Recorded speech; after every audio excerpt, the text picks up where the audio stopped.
باب الدعاء بالجہاد، جہاد کے لیے دعا کرنا کہ یا اللہ ہمیں بھی جہاد میں شریک ہونے کا موقع دے. والشہادتی، اور شہادت کی دعا کرنا. للرجال والنساء، یہ مردوں کے لیے بھی ہے اور عورتوں کے لیے بھی، یعنی جہاد میں شرکت اور شہادت کی جو تمنا اور خواہش ہے یہ صرف مردوں کے لیے نہیں بلکہ عورتیں بھی اس میں شریک ہو سکتی ہیں. وقال عمر، اور حضرت عمر دعا مانگا کرتے تھے، اللہم ارزقنی شہادتا فی بلد رسولک، اے اللہ مجھے اپنے رسول کے شہر میں شہادت عطا فرما، یعنی مدینہ میں. اور آپ کی یہ دعا جو ہے وہ قبول ہوئی. حدثنا عبداللہ ابن یوسف عن مالک عن اسحاق ابن عبداللہ ابن ابی طلحہ عن انس ابن مالک رضی اللہ عنہ انہ سمعہ یقول کان رسول اللہ صلی اللہ علیہ وسلم يدخل على ام حرام بنت ملحان فتطعمه. حضرت انس کہتے ہیں کہ نبی صلی اللہ علیہ وسلم جو تھے ام حرام بنت ملحان کے گھر میں جایا کرتے تھے.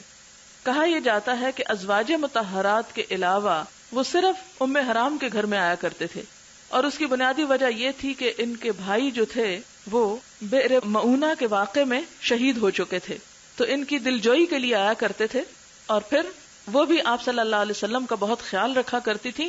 فتطعمہ، وہ آپ صلی اللہ علیہ وسلم کو کھانا کھلایا کرتی تھی. وکانت ام حرام تحت عبادۃ بن صامت، اور ام حرام جو تھی عبادہ بن صامت کی اہلیہ تھی. فدخل علیہا رسول اللہ صلی اللہ علیہ وسلم، نبی صلی اللہ علیہ وسلم ان کے گھر تشریف لے گئے. فاطعمتہ، تو ام حرام نے آپ کو کھانا کھلایا. وجعلت تفلی رأسہ، اور آپ کے سر میں تیل لگایا. یا تفلی کا معنی ہوتا ہے سر کو جیسے ہم وہ ہاتھوں سے مساج کرتے ہیں نا، اس طرح مساج کرنا اور جوئیں وغیرہ نکالنا یعنی صاف کرنا، ان سب کے لیے تفلی کا لفظ استعمال ہوتا ہے. اچھا، اب آپ یہ کہیں گے کہ وہ تو آپ کی محرم نہیں تھی تو وہ کیوں تیل لگا رہی تھی؟ تو اس میں یہ ہے کہ وہ رشتے میں آپ کی رضائی خالہ بنتی تھی. اور دوسری بات یہ ہے کہ بعض علماء نے یہ بھی کہا کہ یہ حجاب کا حکم آنے سے پہلے کی بات ہے. فنام رسول اللہ صلی اللہ علیہ وسلم، تو نبی صلی اللہ علیہ وسلم نے کھانا کھایا، انہوں نے ان کے سر میں تیل لگایا تو آپ سو گئے یعنی ریلیکس کیا. ثم استيقظ، پھر آپ جاگے یعنی سوتے سوتے ایک دم اٹھ کے بیٹھ گئے. وهو يضحك، اور آپ ہنس رہے تھے. قالت، کہنے لگی، فقلت وما يضحكك یا رسول اللہ، اے اللہ کے رسول صلی اللہ علیہ وسلم آپ کو کس بات نے ہنسایا، آپ کیوں ہنس رہے ہیں؟ قال، فرمایا، ناس من امتی، میری امت کے کچھ لوگ، عرضوا علی، میرے سامنے پیش کیے گئے، غزاتن فی سبیل اللہ، جو اللہ کی راہ میں غازی ہوں گے یعنی نکلیں گے.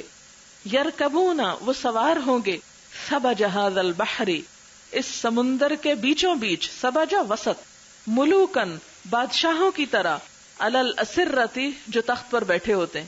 یعنی میری اس امت کا ایک لشکر سمندر پر سواری کر کے یعنی سمندر کے ذریعے جہاد کے لیے نکلے گا، اور وہ جب مجھے دکھائے گئے یعنی کشتیوں پہ بیٹھے ہوئے تو یوں لگ رہے تھے کہ جیسے بادشاہ اپنے تخت پر بیٹھے ہوتے ہیں، یعنی کیا شان تھی ان کی. او مثل الملوک علی الاسرتی، یا اس طرح سوار ہیں جیسے بادشاہ تخت پر سوار ہوتے ہیں.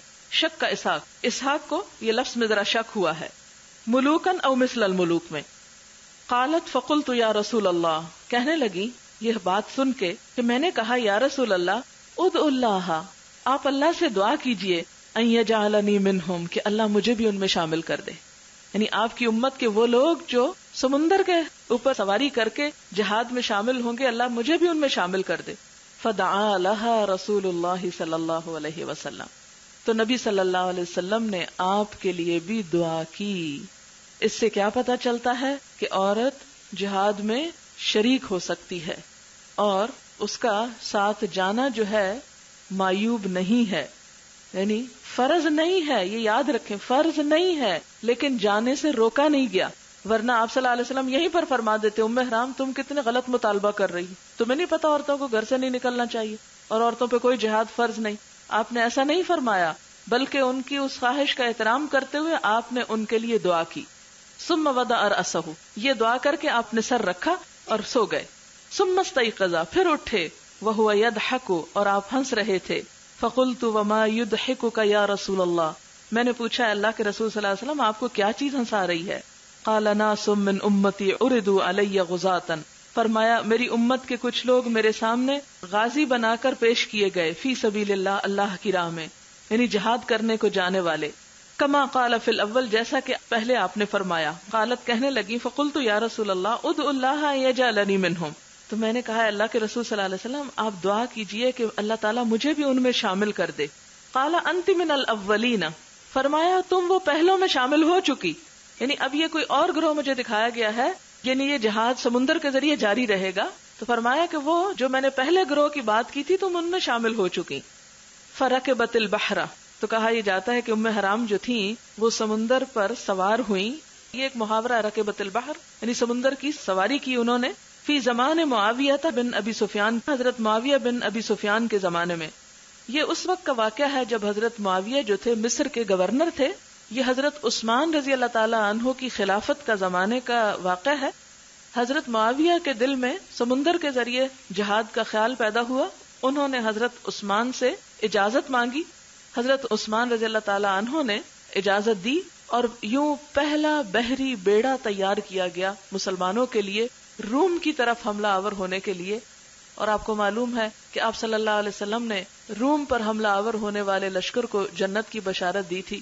اور خاص طور پر قسطنطنیہ جو ان کا مرکز تھا یا دارالخلافہ تھا، اس کے بارے میں آپ نے خصوصی طور پر فرمایا تھا کہ لَتَفْتَحُنَّ الْقُسْطُنْطِنِيَّةَ، کہ تم ضرور قسطنطنیہ فتح کرو گے. وَلَنِعْمَ الْأَمِيرُ أَمِيرُهَا وَلَنِعْمَ الْجَيْشُ جَيْشُهَا، تو وہ لشکر جو اس کو فتح کرے گا وہ بہت ہی بہترین ہوگا، اور جو امیر یا قائد اس لشکر کی قیادت کرے گا وہ بھی بہت بہترین ہوگا.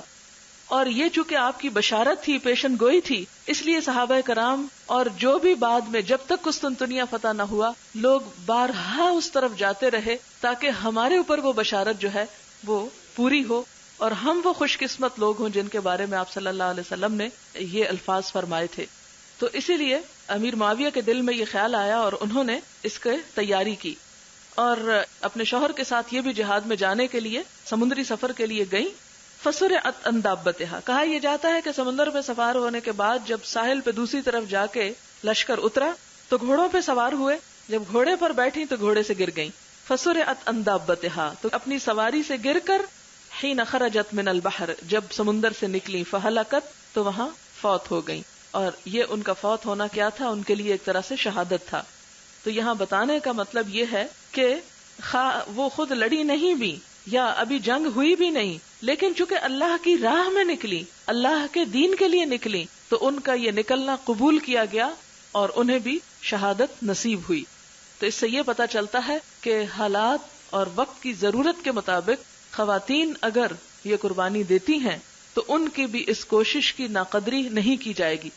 عموماً مرد حضرات یہ بہت غلط فہمی یا کنفیوژن پھیلاتے ہیں کہ عورتوں کو تو بس گھر میں ہی بیٹھنا چاہیے اور عورتوں کو تو باہر نکلنے کا کوئی ثواب نہیں، یا عورتوں کے تو اصل جہاد ان کا گھر. ٹھیک ہے کہ عورت کا اصل مقام اس کا گھر ہے، لیکن اگر معاشرہ جو ہے وہ ہلاکت میں ڈوبا چلا جا رہا ہے اور ہم آرام سے اپنے گھروں میں بیٹھ کر، اب اس وقت کیا میرے لیے زیادہ آرام دہ بات نہیں تھی کہ میں جمعے کا دن تھا، اپنا آرام سے اٹھتی، نہاتی دھوتی، اس کے بعد بیٹھ کے اس وقت نفل پڑھتی، کوئی کتاب پڑھتی لیٹ کے، اور پھر کوئی اور گھر کا کام کر لیتی، کسی سے گپ شپ کر لیتی، اور کیا ضرورت تھی یہاں آ کر سر کھپانے کی.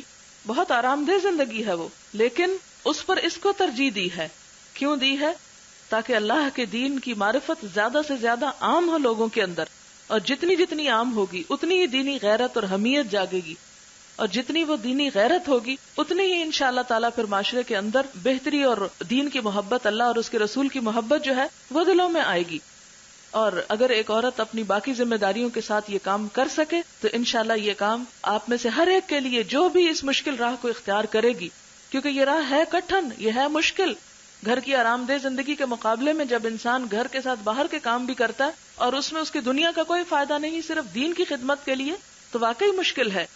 لیکن انشاءاللہ جب آپ اس کو کریں گے اور گھر کی ذمہ داریوں کے ساتھ بھی عدل کرنا کہ وہ بالکل ہی نیگلیکٹ نہ ہو کر رہ جائیں، تو اللہ تعالیٰ آپ کے حق میں اس کو انشاءاللہ جہاد لکھے گا اور اس پر وہی اجر ملے گا جس کی بشارت دی گئی ہے.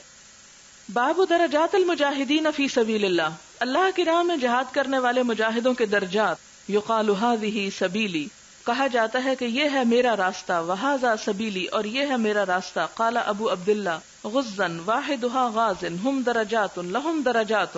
یہ مختلف الفاظ کی انہوں نے تحقیق کی ہے کہ غزن کا واحد جو ہے غازن ہے، جو اردو میں ہم یہ کے ساتھ لکھتے ہیں غازی، اور ہم درجات یعنی یہ ایک آیت کے اندر یہ لفظ آتے ہیں کہ وہ مختلف درجات پر ہوں گے، یعنی جہاد کرنے والوں کے درجے بھی مختلف ہیں.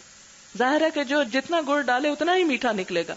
تو اسی طرح جو جتنی ایفرٹ کرے گا، جتنی کوشش کرے گا، اور جتنا اپنا وقت اللہ کی راہ میں لگائے گا اور اپنے وقت کو لایانی، بیکار، فضول اور بے مقصد باتوں سے بچا کر زیادہ سے زیادہ دین کے فائدے کے لیے، اتنا ہی اس پر اجر پائے گا.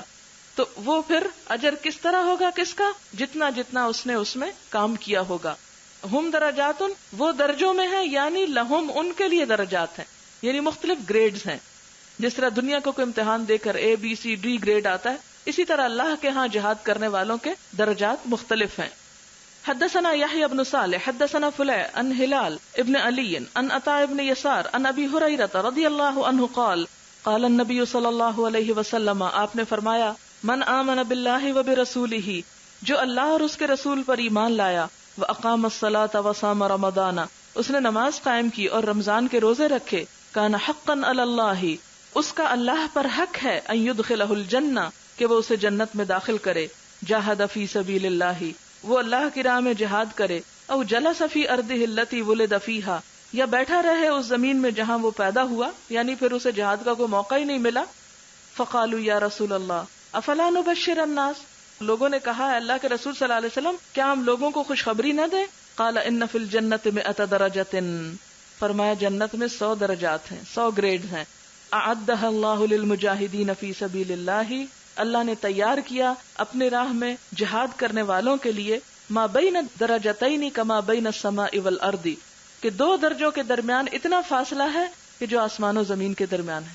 یعنی وہ مسلمان جو مسلمان پیدا ہوتا ہے، توحید پر ہوتا ہے، نماز پڑھتا ہے، روزہ رکھتا ہے، اور پھر جہاد کا اس کی زندگی میں موقع نہیں آتا، وہ فوت ہو جاتا ہے، تو وہ بھی جنت میں جائے گا.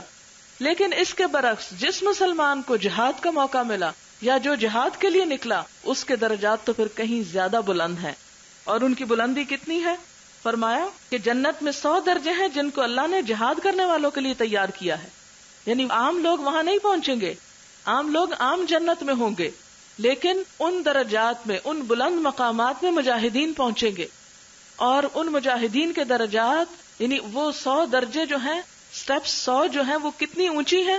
فرمایا ایک سٹیپ سے دوسرے کے درمیان جو فاصلہ ہے وہ اتنا ہے جیسے زمین اور آسمان کے درمیان. سورج جو ابھی ہمارے کتنے قریب ہے، کروڑوں میل کا تو اس کے درمیان فاصلہ، لاکھوں میل کا چاند کے درمیان اور ہمارے درمیان فاصلہ، اور آسمان تک تو آپ خود سوچیں کہ تعرج الملائکۃ والروح الیہ فی یوم کان مقدارہ 50,000 سنہ، کہ 50,000 سال لگتے ہیں آسمان تک پہنچنے میں ایک عام شخص کو. یعنی بہت ہی اونچا مقام. تو ایک درجہ، یعنی اگر ایک سٹیپ اتنا اونچا ہے تو آپ خود سوچیں کہ اگر کسی کو نمبر 100 ملا تو اس کا پھر کتنا ہوگا. اور یہ بالکل ایسے ہی جیسے آپ مثلا کسی ہوٹل میں جاتے ہیں یا کسی ایسی پلازا میں، تو آپ فرسٹ فلور پر ہیں، پھر آپ 3rd پر چلے جاتے ہیں، پھر آپ 9th پہ چلے جاتے ہیں. تو عموماً یہ جو 5 اسٹار ہوٹلز وغیرہ ہیں، یہ بھی زیادہ سے زیادہ 10، 12، 15 سٹوری تک ہوتے ہیں. تو اب اس میں آپ دیکھیں کہ جتنا اونچا کوئی ہوتا ہے اتنا ہی ویو خوبصورت ہوتا ہے اور زیادہ اچھا لگتا ہے. اگر آپ کو کبھی اتفاق ہوا ہو جا کے رہنے کا، تو دنیا کی یہ چھوٹی چھوٹی جگہوں پہ جا کر لوگوں کے دماغ میں ایسی تکبر سماتا ہے کہ وہ دوسرے لوگوں کو انسان نہیں سمجھتے اور سمجھتے ہیں کہ وہ سب سے اعلیٰ مقام پہ پہنچ گئے.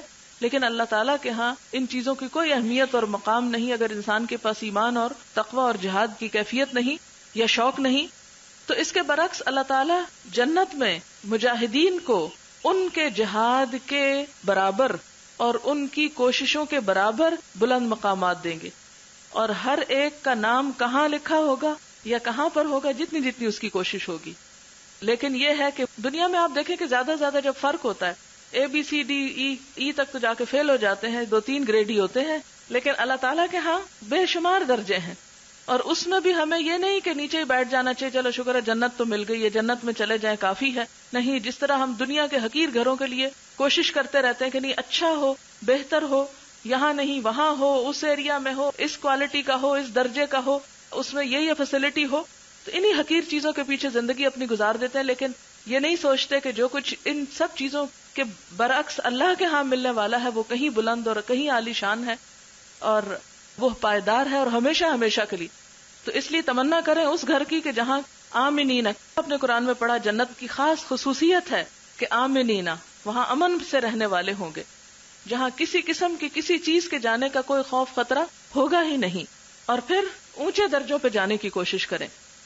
فَإِذَا سَأَلْتُمُ اللَّهَ، پھر جب تم اللہ سے مانگو، فَاسْأَلُوهُ الْفِرْدَوْسَ، تو اس سے جنت الفردوس مانگو، فَإِنَّهُ أَوْسَطُ الْجَنَّةِ، کیونکہ وہ جنت کا سب سے بیچ والا حصہ، یعنی بہترین۔ اوسط کا معنی كَذَلِكَ جَعَلْنَاكُمْ أُمَّةً وَسَطًا، اور وسط کا معنی صرف درمیان کا نہیں ہوتا بلکہ بہترین کا بھی ہوتا ہے۔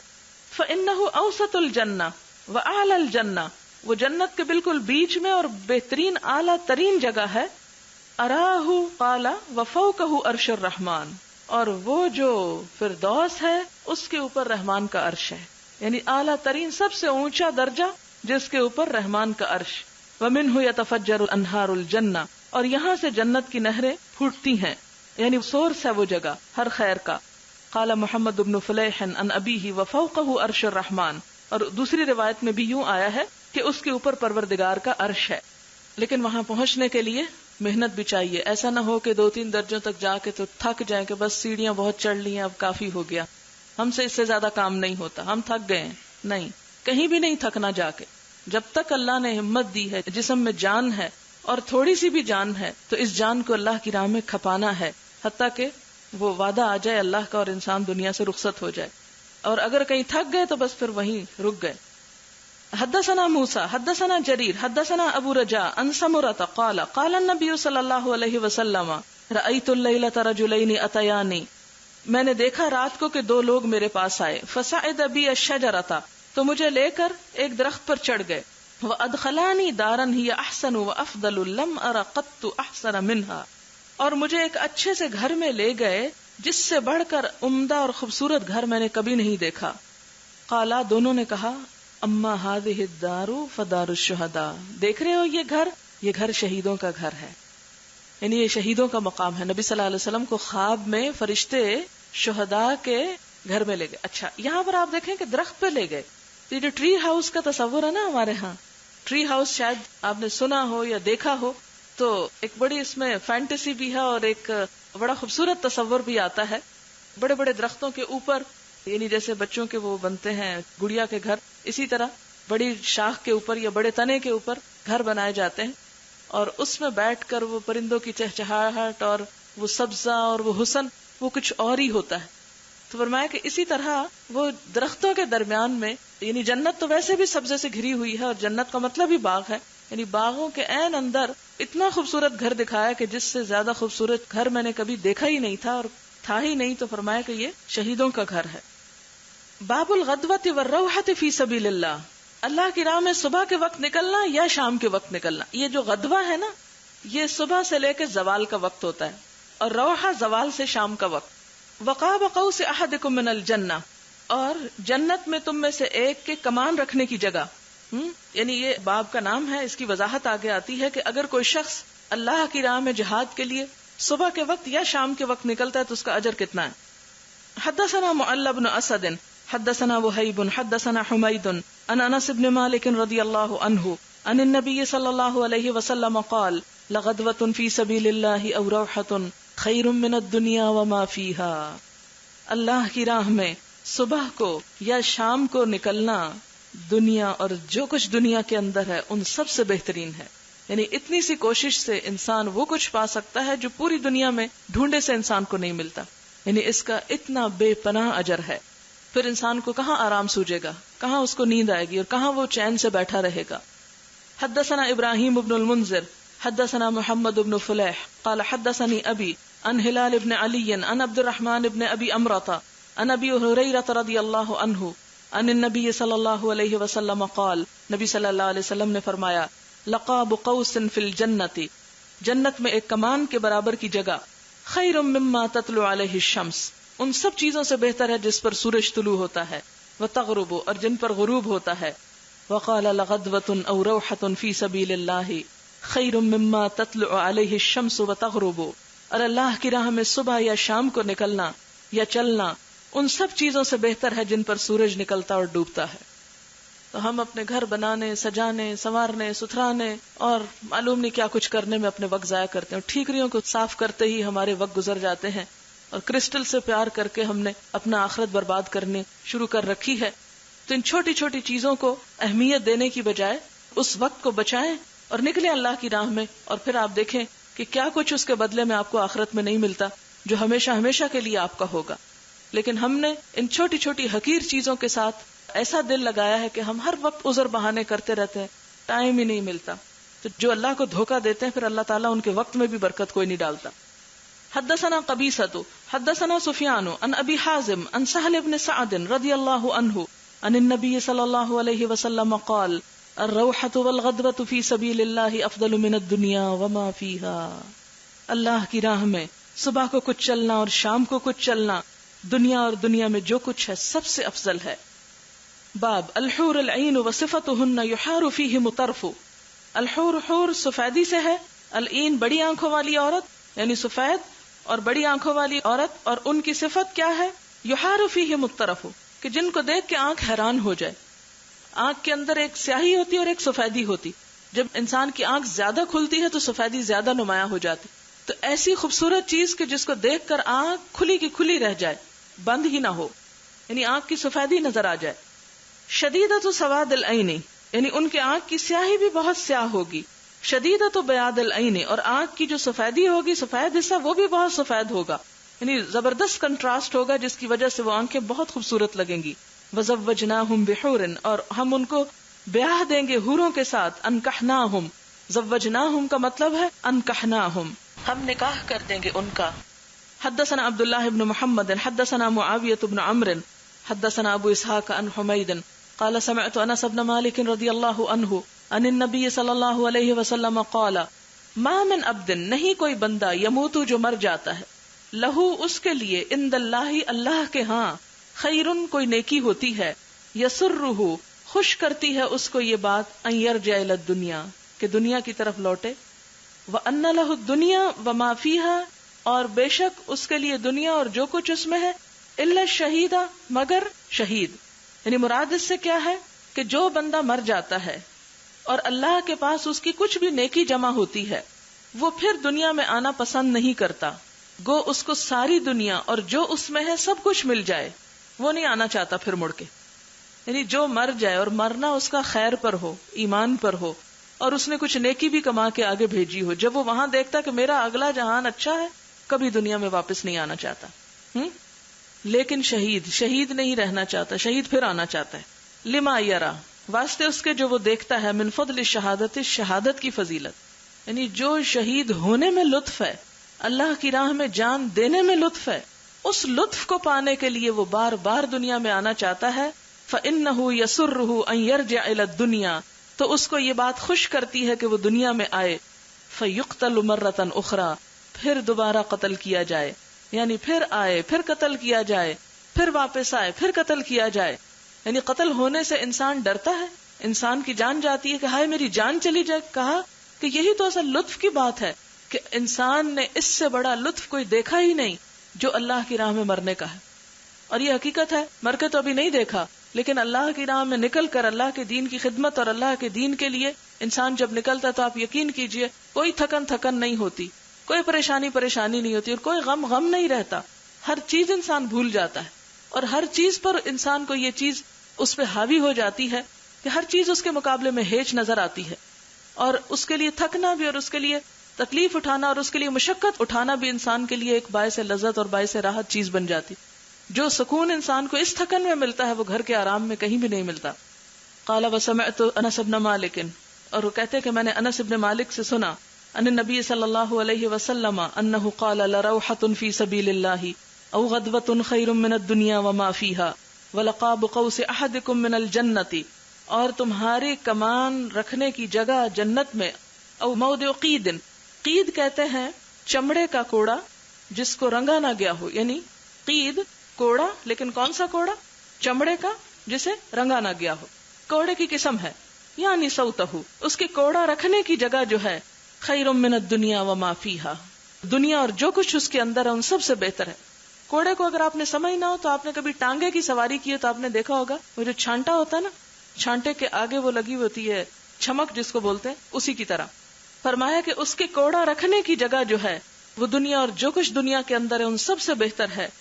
وَلَوْ أَنَّ امْرَأَةً مِّنْ أَهْلِ الْجَنَّةِ, اور اگر جنت والوں میں سے کوئی عورت اطلعت الى اہل الارض, زمین والوں کو جھانک کے دیکھ لے, لأضاءت ما بینہما, تو زمین آسمان کے درمیان کی ہر چیز کو چمکا دے.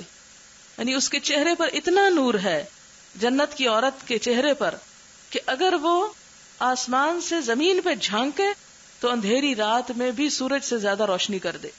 وَلَمَلَأَتْهُ رِيحًا، اور اس کے جسم سے ایسی خوشبو نکلتی. ہم تو دنیا کے مصنوعی پرفیوم لگا لگا کے تھک جاتے ہیں، سویرے لگاتے ہیں تو شام کو ختم ہو جاتا ہے، لیکن اس کے جسم سے ایسی خوشبو نکلے گی کہ جو زمین آسمان کے درمیان کی فضا کو معطر کر دے. وَلَنَصِيفُهَا عَلَى رَأْسِهَا، اور اس کے سر کا دوپٹہ خَيْرٌ مِّنَ الدُّنْيَا وَمَا فِيهَا، دنیا اور دنیا کے اندر جو خوبصورتی ہے ان سب سے زیادہ خوبصورت ہے. کیونکہ آپ نے دیکھا ہوگا کہ سوٹ سادہ بھی پہن کے دوپٹہ، ہم کہتے ہیں کہ دوپٹے پہ کڑھائی ہو جائے، گوٹا لگ جائے، معلوم نہیں کس طرح اسے سجاتے رہتے ہیں لوگ، کیونکہ وہ اوپر کی طرف ہوتا ہے اور ہر کپڑے کو بھی چھپا لیتے. تو فرمایا کہ جنتی عورت کا جو دوپٹہ ہے وہ دوپٹہ اتنا خوبصورت ہے کہ جو دنیا میں ویسا حسن کسی نے دیکھا ہی نہیں، بالکل اچھوتا، انمول، کوئی اس کی ڈیزائننگ کر ہی نہیں سکتا، اس کا ڈیزائن چرایا جا ہی نہیں سکتا، دنیا میں ہے ہی نہیں، کہاں سے جا کے دیکھیں گے. آج جو دوپٹہ اوڑھ کے اپنے آپ کو چھپا کر رکھے تو کہتے کیا مائی بن گئے. تو دنیا میں یہ تکلیف اٹھا لینا آخرت میں خوبصورت لباس کا معاوضہ ہے. باب تمنا شہادتی، شہادت کی تمنا کرنا. حدثنا ابو الیمان اخبرنا شعیب عن الزہری اخبرنی سعید بن المسیب ان ابا ہریرہ رضی اللہ عنہ قال سمعت النبی صلی اللہ علیہ وسلم یقول، آپ صلی اللہ علیہ وسلم نے فرمایا، والذی نفسی بیدہ، قسم اس ذات کی جس کے قبضے میں میری جان ہے، لولا ان رجالا من المؤمنین لا تطیب انفسهم ان يتخلفوا عنی ولا اجد ما احملهم علیہ ما تخلفت عن سریۃ تغدو فی سبیل اللہ. قسم اس کی جس کے ہاتھ میں میری جان ہے، اگر مسلمانوں کے دلوں میں اس سے رنج نہ ہوتا کہ میں ان کو چھوڑ کر جہاد کے لیے نکل جاؤں، اور میرے پاس اتنی سواریاں نہیں کہ سب کو ساتھ لے کر جاؤں، تو میں کسی بھی سریے سے پیچھے نہ رہتا. آپ کو یہ تو معلوم ہے کہ کچھ جنگیں ایسی تھی جس میں نبی صلی اللہ علیہ وسلم بنفس نفیس خود شریک ہوئے، اور کچھ ایسے سریہ تھے کہ جن میں آپ صلی اللہ علیہ وسلم نے دستے بھیجے. سریہ کیا کہتے ہیں؟ دستے کو، دستے روانہ کیے. تو فرمایا کہ میں ان دستوں میں جو خود شریک نہیں ہوتا اس کی وجہ یہ ہے کہ کچھ اور مسلمان بھی سواری نہ ہونے کی وجہ سے یا اور کسی مجبوری کی وجہ سے جا نہیں سکتے، تو میں پھر ان کی دلجوئی کے لیے ان کے ساتھ رہتا ہوں. لیکن اگر یہ دو باتیں میرے راہ میں حائل نہ ہوتی تو ما تخلفت عن سریۃ تغدو فی سبیل اللہ، اللہ کی راہ میں نکلنے والے کسی چھوٹے سے دستے سے بھی میں پیچھے نہ رہتا، ہر ایک میں خود شریک ہوتا. والذی نفسی بیدہ، اور اللہ کی قسم جس کے ہاتھ میں میری جان ہے، لوددت انی اقتل فی سبیل اللہ ثم احیا ثم اقتل ثم احیا ثم اقتل ثم احیا ثم اقتل. اور اللہ کی قسم جس کے ہاتھ میں میری جان ہے، میں چاہتا ہوں اللہ کی راہ میں مارا جاؤں، پھر زندہ کیا جاؤں، پھر مارا جاؤں، پھر زندہ کیا جاؤں، پھر مارا جاؤں، پھر زندہ کیا جاؤں، پھر مارا جاؤں. ایک جان تو کیا کئی جانیں بھی ہوں تو وہ قربان کر دوں. اور یہ وہی کہہ سکتا ہے جس کو اس کی قیمت پتا ہو کہ اس کی قدر و قیمت کیا ہے اور اس کا درجہ اور اس کا مقام کیا ہے.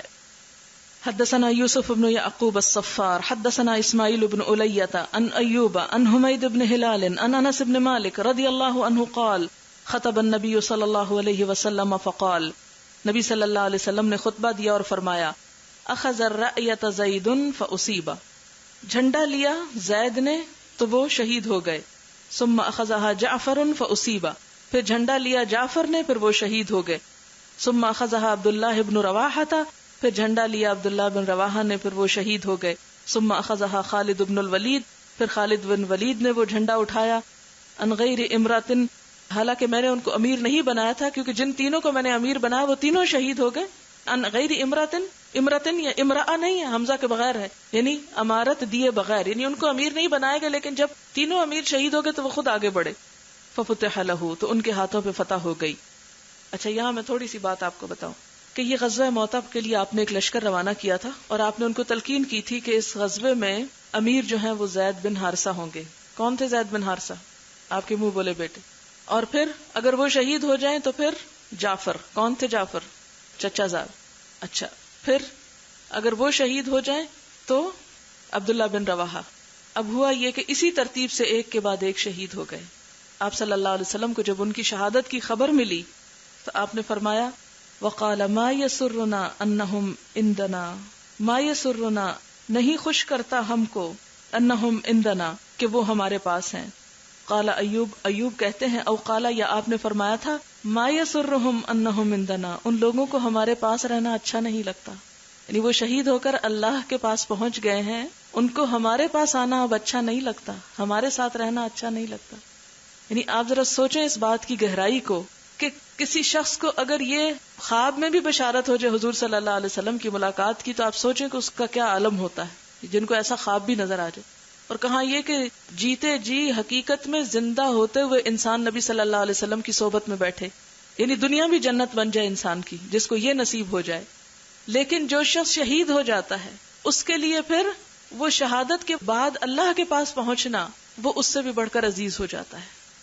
اور پھر وَعَيْنَاهُ تَذْرِفَانِ، آپ کی آنکھوں سے آنسو بہ رہے تھے اور آپ یہ بات فرماتے جا رہے تھے کہ ان کو ہمارے پاس رہنا اچھا نہیں لگتا، انہوں نے شہادت کو ترجیح دی ہے اور اللہ کے پاس پہنچنا ان کو پسند آ گیا. اور آپ کو غم اس لیے تھا کہ زید آپ کے منہ بولے بیٹے تھے اور حضرت جعفر آپ کے چچا زاد بھائی تھے، اور عبداللہ بن رواحہ جو تھے وہ آپ کے خالص جانثار صحابی اور مخلص صحابی تھے. اور ان تینوں کی شہادت پر، ان کی جدائی پر آپ کو بہت دکھ تھا، لیکن فرمایا ان جانے والوں کو کوئی دکھ نہیں، ان کو وہ جگہ زیادہ پسند آ گئی ہے یہاں کی نسبت، اس حقیر دنیا کی نسبت.